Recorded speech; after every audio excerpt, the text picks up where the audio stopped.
Hi മക്കളെ, വെറും കുറഞ്ഞ മിനിറ്റിൽ തന്നെ കൂടുതൽ മാർക്ക് സ്കോർ ചെയ്യാനുള്ള ഒരു ടോപ്പിക്കുമായിട്ടാണ് നിങ്ങളുടെ സ്വന്തം സാർ വന്നിട്ടുള്ളത്. ഏതാണ് ആ ടോപ്പിക് എന്നുള്ളതല്ലേ മക്കളെ? നമ്മുടെ 7th ചാപ്റ്ററിലെ ഫുഡ് പ്രൊഡക്ഷനെ പറ്റിയിട്ട്, ഭക്ഷ്യോൽപാദനെ പറ്റി പഠിക്കുന്ന അതിൽ നമ്മൾ പഠിക്കുന്നുണ്ട് ഡിഫറെന്റ് ടൈപ്സ് ഓഫ് എന്തെന്ന് പറയുന്നത് നമ്മുടെ അഗ്രികൾച്ചറൽ മെത്തേഡ് എന്ന് പറയുന്നത് അല്ലേ, അല്ലെങ്കിൽ ഫാമിംഗ് മെത്തേഡ് എന്ന് പറയുന്നത് വ്യത്യസ്ത രീതിയിലുള്ള കാർഷിക രീതികൾ, വ്യത്യസ്ത തരത്തിലുള്ളത് ഏതൊക്കെയാണെന്ന് അറിയാം. നമുക്ക് ഓൾറെഡി നമ്മൾ ആ ചാപ്റ്ററിന്റെ തുടക്കത്തിൽ തന്നെ പഠിച്ചതാണ്. നോക്കാം, നമുക്ക് മെല്ലെ ആക്കും പോലെ എന്നൊക്കെ പറയുന്ന പോലെ സ്ലോ ആയിട്ട് നമുക്ക് എന്ത് ചെയ്യാം, പഠിപ്പിച്ച് മക്കൾക്ക് കയ്യിൽ ഇങ്ങനെ അരച്ച് കലക്കി കുടിപ്പിച്ച് തരാമെന്ന് പറഞ്ഞ പോലെ തന്നെ. ഓക്കെ അല്ലേ മക്കളെ? നോക്കാം. ഒന്നാമത്തേതാണ് സബ്സിസ്റ്റൻസ് ഫാമിംഗ് എന്ന് പറയുന്നതായിരുന്നു. സബ്സിസ്റ്റൻസ് ഫാമിംഗ് അല്ലെങ്കിൽ ഉപജീവന കൃഷി എന്ന് പറയും. ഉപജീവന കൃഷി, സബ്സിസ്റ്റൻസ് കൃഷി എന്ന് പറയും. എന്ന് വെച്ച് കഴിഞ്ഞാൽ this is the method in which farmers produce and use only the product required for their subsistence. എന്ന് വെച്ച് കഴിഞ്ഞാൽ നമ്മുടെ സ്വന്തം, ഞാൻ വളരെ ഷോർട്ട് ആക്കിയിട്ട് തന്നെ പറഞ്ഞുതരാം, നമ്മുടെ സ്വന്തം ആവശ്യങ്ങൾക്ക് വേണ്ടി മാത്രം. എന്ന് വെച്ച് കഴിഞ്ഞാൽ അവിടെ എന്തില്ല, ഒരു പ്രോഫിറ്റ് നമ്മൾ കണക്കാക്കുന്നില്ല, അല്ലെങ്കിൽ ലാഭം നമ്മൾ ചിന്തിക്കുന്നേ ഇല്ല.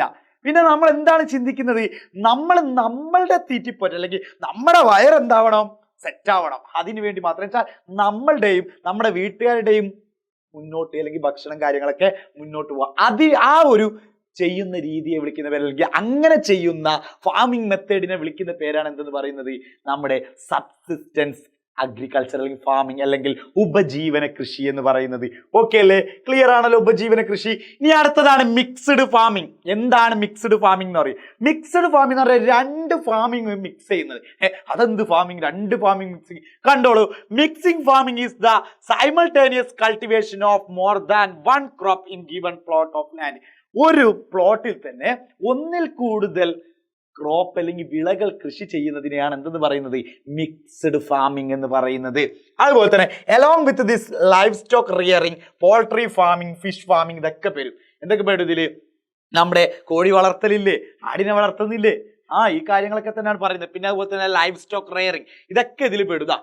ഓക്കെ, ഇതിനൊപ്പം കന്നുകാലി വളർത്തലുണ്ട്, കോഴി വളർത്തലുണ്ട്, മീൻ വളർത്തലുണ്ട്, തുടങ്ങിയവ സംയോജിപ്പിച്ച് ചെയ്യുന്നതിനെ വിളിക്കുന്ന പേരാണ് എന്തെന്ന് പറയുന്നത്, നമ്മുടെ മിക്സ്ഡ് ഫാമിംഗ് എന്ന് പറഞ്ഞാൽ. അപ്പൊ നമ്മൾ ആദ്യം ഉപജീവന കൃഷി പഠിച്ചു, പിന്നെ മിക്സ്ഡ് ഫാമിംഗ് എന്ന് വെച്ച് കഴിഞ്ഞാൽ എന്താ, സമ്മിശ്ര കൃഷി എന്നുള്ളതും നമ്മൾ പഠിച്ചു. ഓക്കെ, പിന്നെ അതിന്റെ വാട്ട് ആർ ദ ബെനിഫിറ്റ്സുകൾ എന്ത് ചെയ്യുക, ജസ്റ്റ് നോക്കി വെക്കാം. ബെനിഫിറ്റ്സുകൾ എന്താണ്, ഇതിന്റെ ബെനിഫിറ്റ്സുകൾ കാരണം എന്തുകൊണ്ടാണ് കുറെ പൈസ ലാഭം കിട്ടുന്നുണ്ട്. കാരണം ഇവിടെ നിന്ന് ഇതിന് വേണ്ട വളം എവിടെ നിന്ന് കിട്ടും, നമ്മുടെ ഇപ്പൊ ചാണകം, ഇതൊക്കെ വളം തന്നെയല്ലേ. ഈ വളം എടുത്തിട്ട് കൃഷിക്കിടാം. ഇവിടെ തന്നെ ചിലപ്പോൾ പുല്ല് കാര്യങ്ങളൊക്കെ ഏതിന് കിട്ടും, ആ കന്നുകാലികൾക്കും കിട്ടും. ഇങ്ങനെ അങ്ങോട്ടും ഇങ്ങോട്ടൊക്കെ കൊടുത്ത് കഴിയാനും പറ്റും. അപ്പൊ ഇതൊക്കെയാണ് അതിന്റെ ബെനിഫിറ്റുകൾ എന്ന് നമ്മൾ പറഞ്ഞു. ഓക്കെ, ഇനി കൾട്ടിവേഷൻ ഓഫ് പ്ലാന്റേഷൻ ക്രോപ്സ്. എന്താണ് വിള കൃഷി എന്ന് പറയുന്നത്? എന്താണ് തോട്ടവിള കൃഷി എന്ന് പറഞ്ഞു കഴിഞ്ഞാൽ, സ്വാഭാവികമായിട്ട് ഇതാ കണ്ടോ, with the arrival of British the farmers. എപ്പോഴാണ് ഈ തോട്ടവിള കൃഷി വരുന്നതെന്ന് വെച്ചാൽ, അല്ലെങ്കിൽ നമ്മൾ പറയുന്ന ഈ പ്ലാന്റേഷൻ ക്രോപ്സ് വന്നത് ആരുടെ കാലത്തെന്ന് വെച്ച് കഴിഞ്ഞാൽ, ബ്രിട്ടീഷ് അല്ലെങ്കിൽ പോർച്ചുഗീസുകാരുടെയോ അവരുടെയൊക്കെ കാലഘട്ടത്തിലാണ്, അല്ലെങ്കിൽ ബ്രിട്ടീഷുകാരുടെയൊക്കെ കാലഘട്ടത്തിലാണ് എന്ത് വരുന്നത്, ഈ ഒരു പ്ലാന്റേഷൻ ഫാമിംഗ് തന്നെ വരുന്നത്. ഈ ഒരു പ്ലാന്റേഷൻ ഫാമിംഗ് വരുന്നത് അല്ലെങ്കിൽ തോട്ടവിള കൃഷി വരുന്നത് ഇവരുടെ കാലത്താണ്. ഏതൊക്കെയാണ് അതിൽ പെടുന്നത്? Tea, coffee, cloves, cardamom and pepper അല്ലെ, കുരുമുളക്, അതുപോലെ തന്നെ ഏലം, അതുപോലെ തന്നെ അങ്ങനെയുള്ള കുറെ കാര്യങ്ങളുണ്ട്, കോഫി, തേയില, ഇതൊക്കെയാണ് എന്തെന്ന് പറയുന്നത്, നമ്മുടെ പ്ലാന്റേഷൻ ക്രോപ്സ് എന്ന് പറയുന്നത്. ഈ പ്ലാന്റേഷൻ ക്രോപ്സ് എന്താണ്, ഫുഡ് ക്രോപ്സ് ആണോ ക്യാഷ് ക്രോപ്സ് ആണോ? ക്യാഷ് ക്രോപ്സ് ആണ്, നാണ്യവിളകളിൽ പെടുന്നതാണ്. ഏതായിരുന്നു? നാണ്യവിളകളിൽ പെടുന്നതാണ്.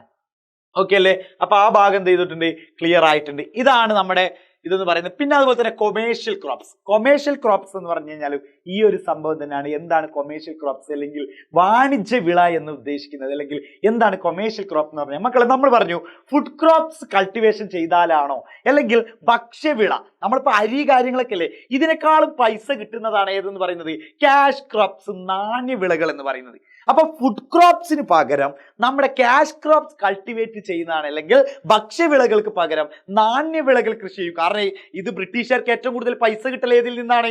ക്യാഷ് ക്രോപ്സ് ആണ്. അവർക്ക് അരിന്റെ ആവശ്യമുണ്ടോ, റൈസിന്റെ ആവശ്യമുണ്ടോ, വീറ്റ് ഗോതമ്പിന്റെ ആവശ്യമുണ്ടോ? ഇല്ല.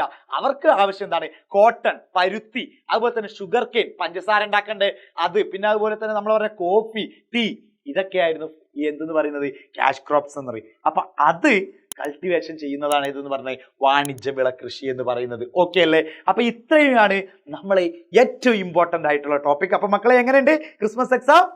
ഈ ഒരു ടോപ്പിക്കിൽ തന്നെ നമ്മൾ പൊളിച്ചു തുടങ്ങണം, സെറ്റ് ആക്കി തുടങ്ങണം. ബൈ.